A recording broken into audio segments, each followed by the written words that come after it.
Welcome to Bible Prophecy Revealed. I'm your host, Grant Jeffrey, and it's my pleasure to be able to address you from one of the most unique places in North America, the Holy Land Experience here in Orlando, Florida, where we're filming tonight. There are extraordinary views here of what it was like in Jerusalem in the days of the Old Testament prophets and also of the days of Jesus and the disciples. We're in a place that is called the Upper Room, and I have been to the genuine Upper Room in Jerusalem on Mount Zion, and I can tell you they have recaptured the ambiance and the flavor. I hope you will come down and enjoy it because it is truly a life-changing event. I want to talk to you tonight about a topic that concerns the mark of the beast, the 666 system, and radio frequency ID chips. Many people have never even heard of radio frequency ID chips. Often they are called R.F.I.D chips, yet they have become almost universal. Over 8 billion of those chips now are scattered in consumer products throughout the world. There has been no debate in Parliament or Congress. There has been no notification. But in fact, you now probably, listening to this program, have anywhere from 3 to 5 miniature computer chips with a radio frequency device on them, on the clothes on your body. They're going to be in the belt you wear, the shoes you wear, the label of your underwear, the label of your shirt and your pants, and many other items. They're in your prescription bottles. They're also found in food. What is the purpose? Well, most of us remember the barcode. The barcode was a very unique way, invented about 20 years ago, for companies to keep track of products, and it had a lot of usefulness. But over the last 20 years, it's become obsolete. The barcode can only basically read about 100,000 companies. And it's very limited because you have to, as we all know, going through cash registers, the scanner has to be within about 12 inches to even possibly read that barcode. So back in about 1998, some of the largest companies in the world, companies like Procter & Gamble, companies like Gillette, got together with MIT University, one of the leading invention centers in the United States. And they said, we need a replacement, something much more modern, something that can keep track of 268 million companies in the world, and that each of the companies could have room for 1 million different products. So they started to work on it. MIT was also asked to prepare something that could be read from at least 100 feet away without anyone being aware of it. What is the significance? Let's take a look what the Bible has to say. The Bible tells us in the words of the prophet John in chapter 13 that describes the future Antichrist, describes his one-world government, that every tribe, nation, and kindred and tongue under heaven is going to worship this global dictator, and the false prophet is going to direct all human beings to worship him after he is assassinated, halfway through the 7-year tribulation period. 3.5 years after the rapture resurrection, somebody is going to kill the Antichrist, probably a Jewish believer, after he stops the daily sacrifice that had already been resumed in the rebuilt third temple. When that happens, he truly dies. This is not a medical miracle. He's dead. But Satan will be allowed by God satanically to raise him from the dead. And when he does, he will now not just be a false Messiah. This man, this global dictator, the Bible calls the Antichrist, he will be the Prince of Darkness. He will come back as Satan incarnate. And Satan is going to, when he resurrects him, cause him to go into the temple. And for the first time, this man is going to demand worship as God from all humanity. How will they do it? The Bible tells us in Revelation 13 that the false prophet is going to demand that everyone worship him, bear him allegiance publicly, and prove it by taking his mark, 666. If you have that mark, you'll be able to buy and sell. You'll be able to work. You'll be able to live. If you don't worship him, you will not be able to live or work or buy and sell. Here's what John says in Revelation 13, verse 16. And he caused all, this is the false prophet, his partner, he caused all, both small and great, rich and poor, free and bond, to receive a mark in their right hand or in their forehead, that no man might buy or sell save he that had the mark, or the name of the beast, or the number of his name. Here is wisdom. Let him that hath understanding count the number of the beast, for it is the number of a man, and his number is 666. The Bible tells us that in the last days, money is going to be replaced by digits. In all of human history, money has been a number of things, from seashells to cattle. It has also been mostly currency made of paper or of coin made of metals. But already in North America, we're 97 to 98% cashless. If you take all the financial values in the United States today, less than 2% actually exist as paper currency or coin. We could not operate a sophisticated, modern, instantaneous economy where we literally transfer trillions of dollars every single day through the banks in New York and London unless we had a digital economy. But how did John know 2,000 years ago that money would become digits? The money that you have in your bank is represented by electronic blips on a computer program in a hard drive. If that hard drive was ever damaged by terrorists, if it was done away with by a mistake by the banks, how would you ever prove how much money you really had? It would be mostly very difficult. The Bible says that there will be a future system, and it will be used by the Antichrist as a totalitarian police control system to enforce humanity's worship of the Antichrist. Now, back when they created in 1998 the radio frequency ID chip, these companies, Procter & Gamble and Gillette, were the leaders, but many others joined in. They decided that they needed to have a much more extensive amount of information. Not only 268 million companies worth of information, each with 1 million different products, potentially, but they decided that they would apply a 96-digit number, a unique alphanumeric number that would apply to every product in the world. In fact, MIT and their Center for Radio Frequency ID Chips said publicly in a business magazine for their industry that we want to see a number, a unique 96-digit alphanumeric number applied to every product, every animal, and every human on Earth. That's awfully significant in light of the Bible's prophecy about the coming mark of the beast.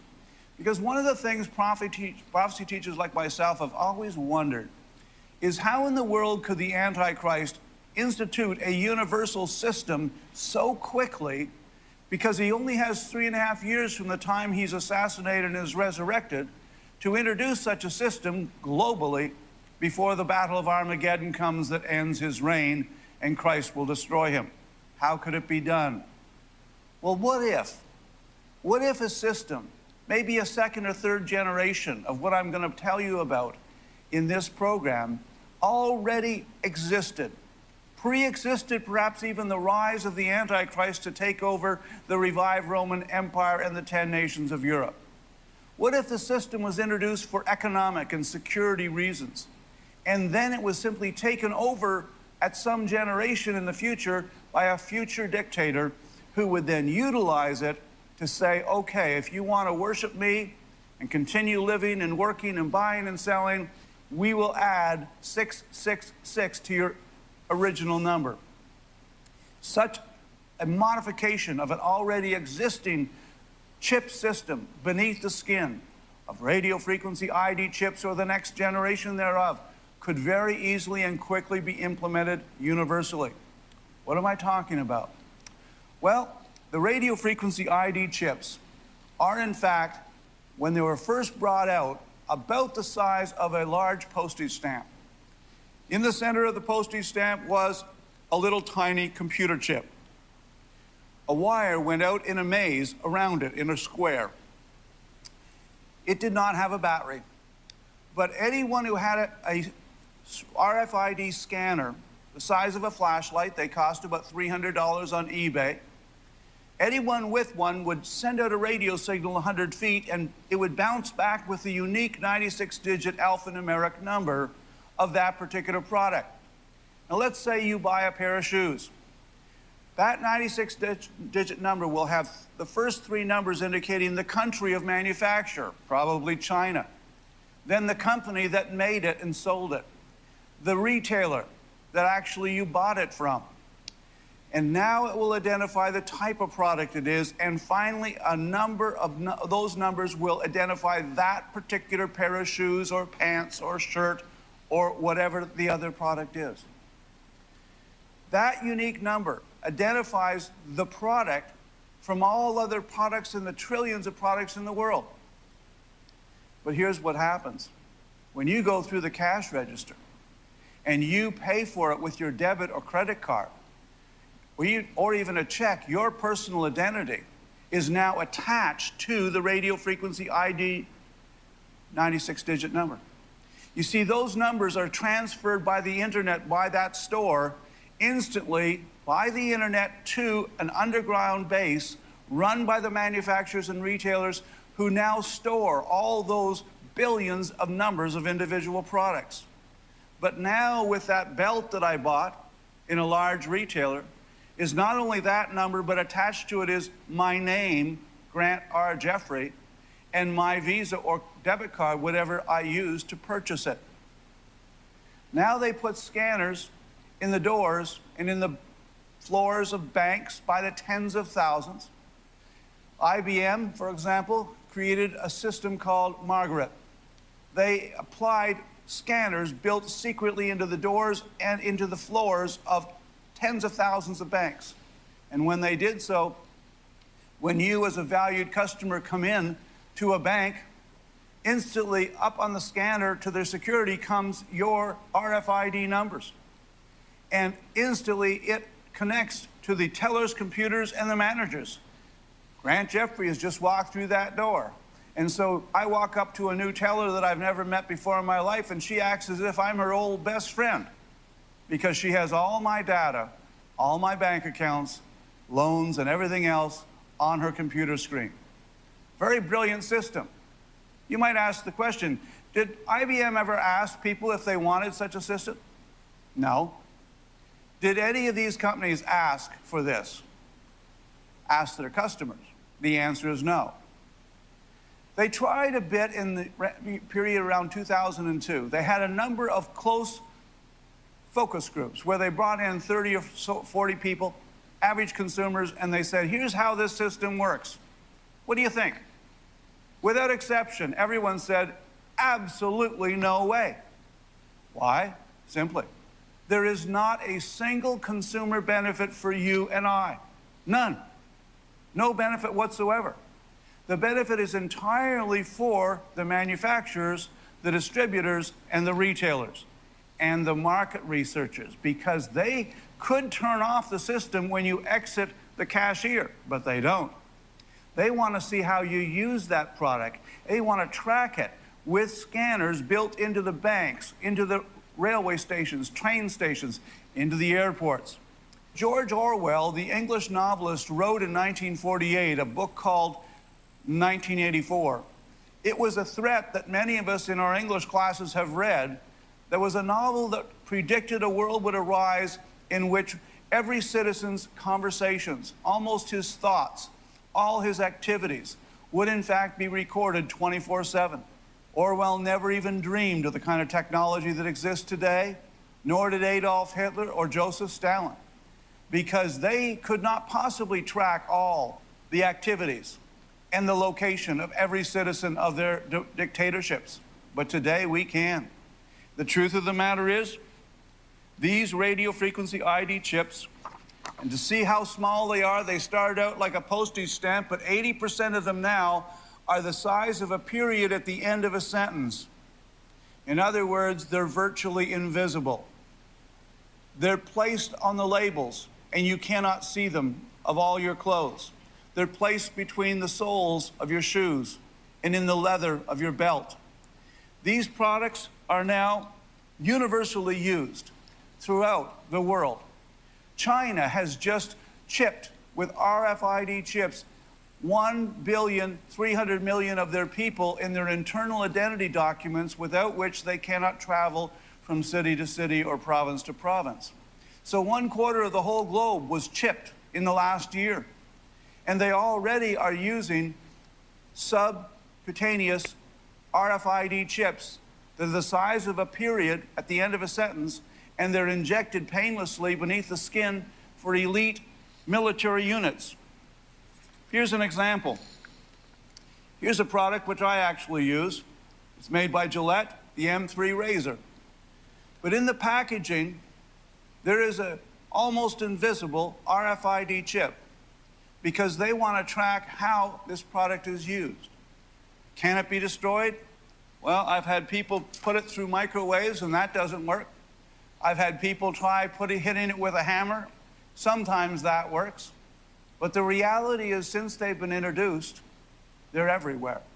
And their plan, knowing that people did not want them, knowing that there was no benefit for the consumer, and knowing that Parliament and Congress had not even voted about this, set no restrictions whatsoever, not even notification, they decided to introduce it by stealth. A woman I know named Catherine Albright, a Christian woman who's researched these RFID chips extensively in her book, Spy Chips, has stated that this is the most intrusive surveillance system ever conceived by mankind, because untold millions of North Americans, Europeans, and people in other countries are now, without their being aware of it, carrying a chip that from a distance identifies their identity and their location. The potential for identity theft is overwhelming. All U.S. passports issued since January 2008 now have an RFID chip. Now, most Americans and Canadians with our identity documents have the same system. When you leave your hotel in a foreign country, you'd be an idiot not to take your passport or identity documents with you. So now you're walking down the street in a foreign city. All a terrorist or a kidnapper has to do is have a $300 radio frequency scanner and pick up your number. And if they're clever enough, and many hackers are clever enough to break in to the hard drive system on the internet that keeps all these numbers, they know who you are and a great deal of additional information about you, including your social security number. This is going to make a nightmare of identity theft. We live in a very, very intrusive world. And unfortunately, the system that keeps all these numbers by the billions is not actually all that secure. Now, why did the companies actually create this? They're not trying to really have that much surveillance on you other than marketing research. They did it for the very good reason of inventory control and anti-counterfeiting and anti-shoplifting. Well, when you had a barcode, you had to get within 12 inches of it. So they had to send a warehouse man up in a cherry picker 50 feet in the air to within 12 inches of a skid to figure out there were 2003 widgets inside that skid carton. Now, from the floor, he can point the reader 100 feet away and know exactly what's in that skid. It's very useful. It's also great for inventory control, because as soon as you lift something off a major retailer like Walmart, Costco, Sam's, then the reader built into the shelf tells them that you've just bought a pair of shoes and they need to reorder to replace those shoes. It's very efficient. But when you go through the cash register, your personal identity and your Visa or debit card is now attached to that number, which means that anyone who has access to a reader can identify you as an American, but also identify you by name. When you are in your car, most cars now, in the last 5 years, have an RFID number. When you approach the Mexican border or the Canadian border, when you're within 100 feet, up comes your identity. When that nice gal from Border Patrol leans out the window and says, "Where were you born, sir?" she already knows the answer, or at least what it should be.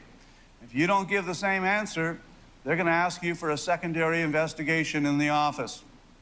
We're increasingly living in a society that is unlike that has ever existed before, even under dictatorships like Germany, Russia, or China. What does it all mean? It means that for the first time in the history of humanity, the Bible's prophecy found in Revelation chapter 13, 16 to 18 by the prophet John could come to pass literally in our generation.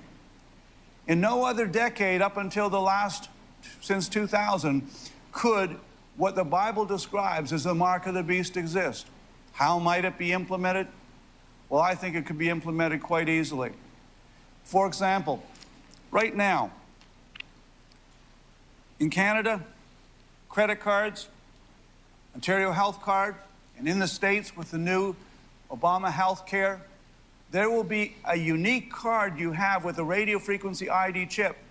And that card is going to contain not only a unique number with all your medical records attached to it, but on top of that, you're going to find that all sorts of other data, your driver's license, your Social Security, even your company records are going to increasingly be attached to one card. But identity theft remains and continues to be a growing problem. It's the #1 consumer crime in North America and Europe today. How do we stop it?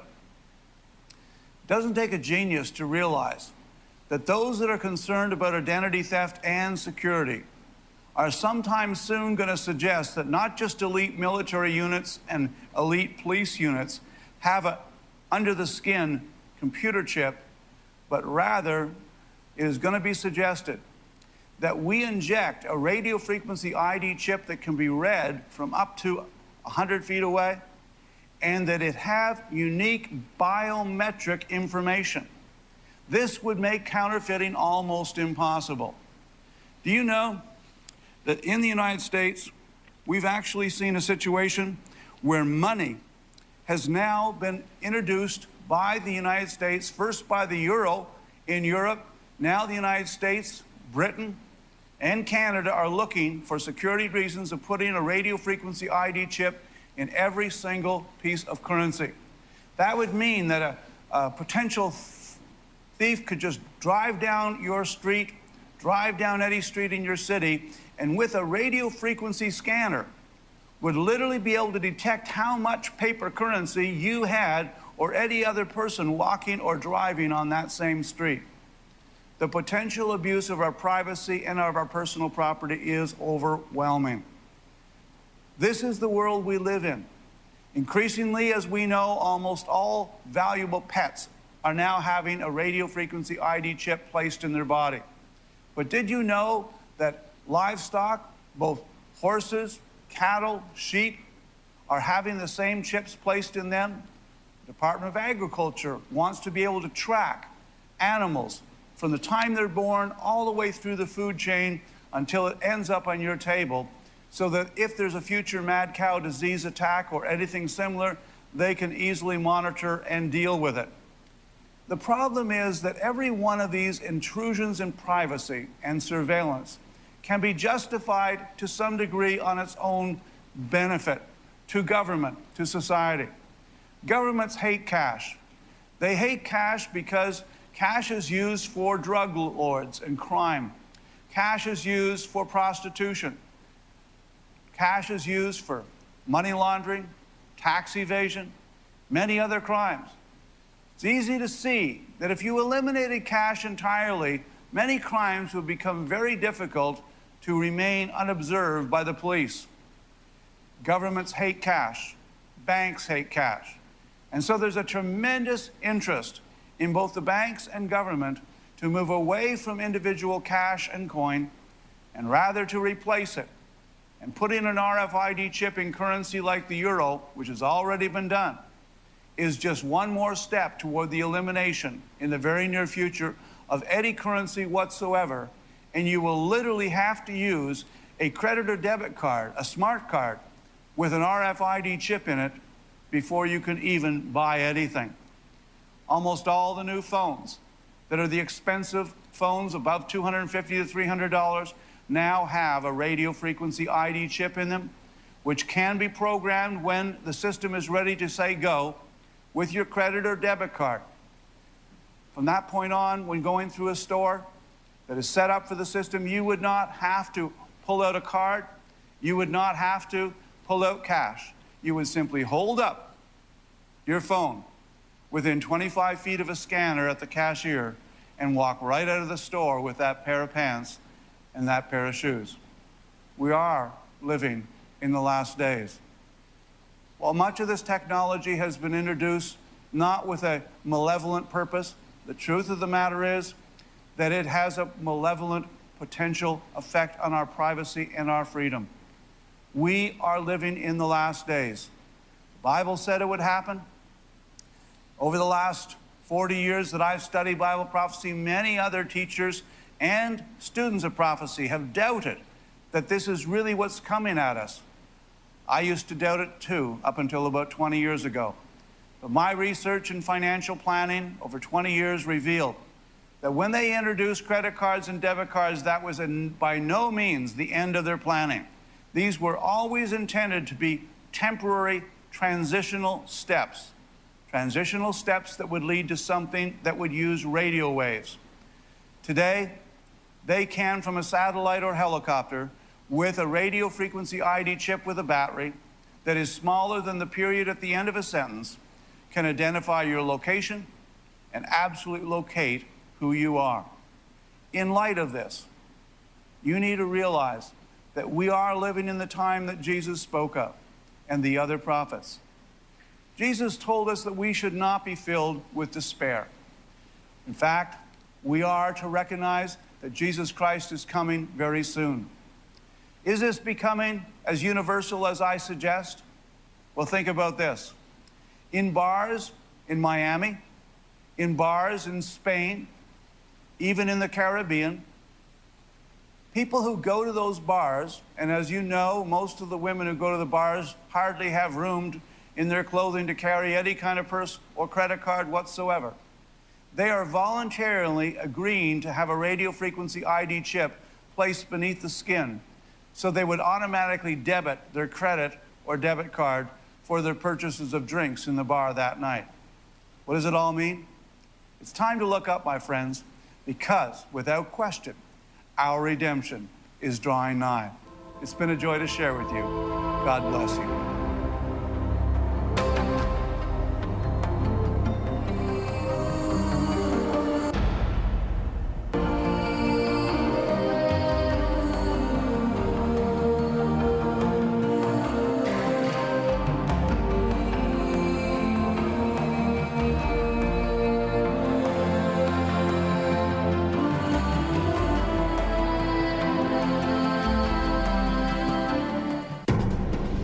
My latest book is Shadow Government.